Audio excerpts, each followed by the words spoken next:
आप देख रहे हैं अखंड भारत। मैं हूं विनय कुमार।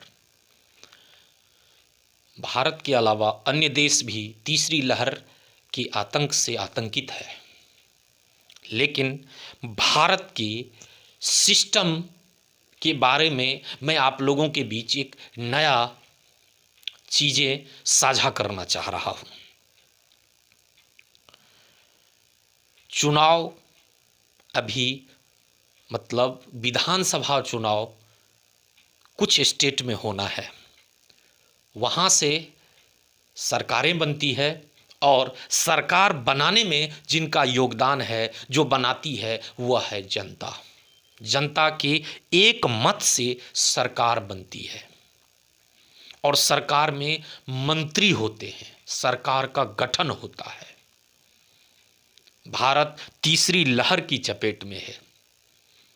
एक्सपर्ट कह रहे हैं कि भारत का तीसरा लहर विश्व का सबसे खतरनाक वेव होगा।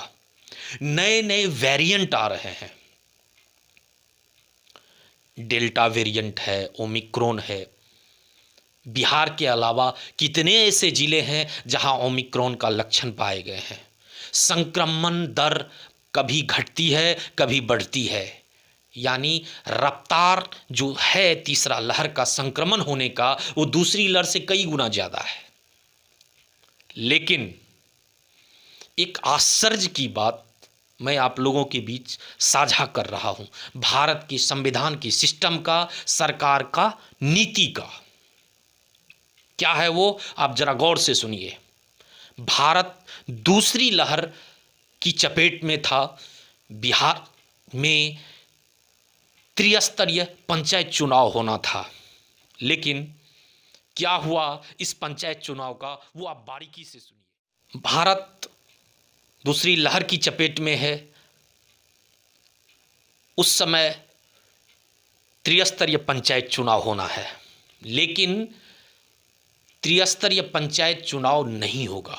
यह निर्णय लिया गया बिहार सरकार का, क्योंकि बिहार दूसरी लहर में आगे चल रहा है, संक्रमण दर बहुत तेज़ी से बढ़ रहा है और लॉकडाउन जो है वो बहुत क्षेत्रों में एक सिस्टम के अनुसार लग गया था। उस समय कोविड से लोग मरेंगे, इसलिए यह पंचायत चुनाव नहीं होना है। यह नीति था बिहार सरकार का। हालांकि उससे पहले यूपी का पंचायत चुनाव भी कोविड संक्रमण में ही खत्म हुआ, लेकिन बिहार सरकार ने कोविड संक्रमण देखते हुए त्रिस्तरीय पंचायत चुनाव को टाल दिया। अब ध्यान से इस पॉइंट को सुनिए। तीसरी लहर के बारे में जितने भी एक्सपर्ट हैं वर्ल्ड क्लास के, जितने भी बड़े बड़े डॉक्टर हैं, उनका कहना है कि यह तीसरा लहर जो होगा वो विश्व में सबसे ज़्यादा क्षति भारत को होगा। जनवरी लास्ट, फरवरी फर्स्ट वीक में इसका पिक सीजन आएगा। संक्रमितों की संख्या कई गुना होगी। ओमिक्रॉन, डेल्टा वेरिएंट एक नए नए सिस्टम के साथ आएंगे।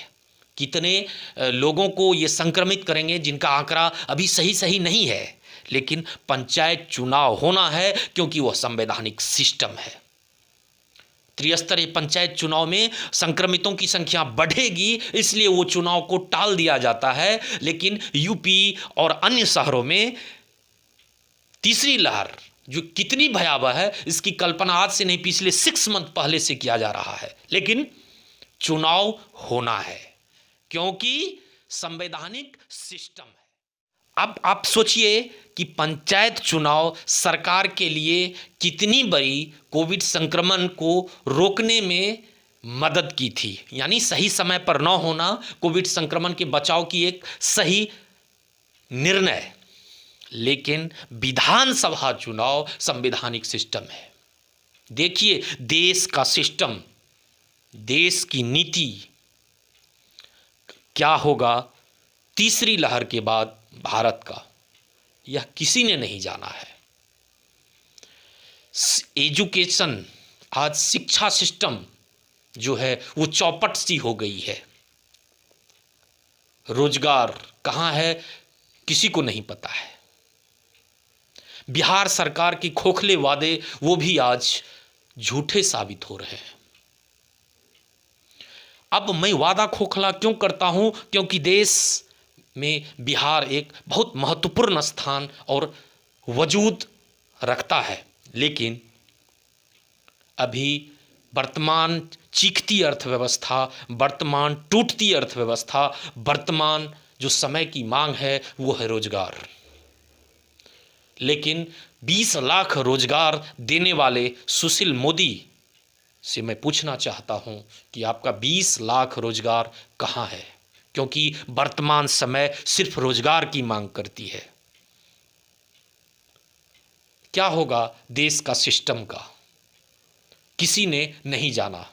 क्या होगा तीसरी लहर के बाद भारत का? यह किसी ने नहीं जाना।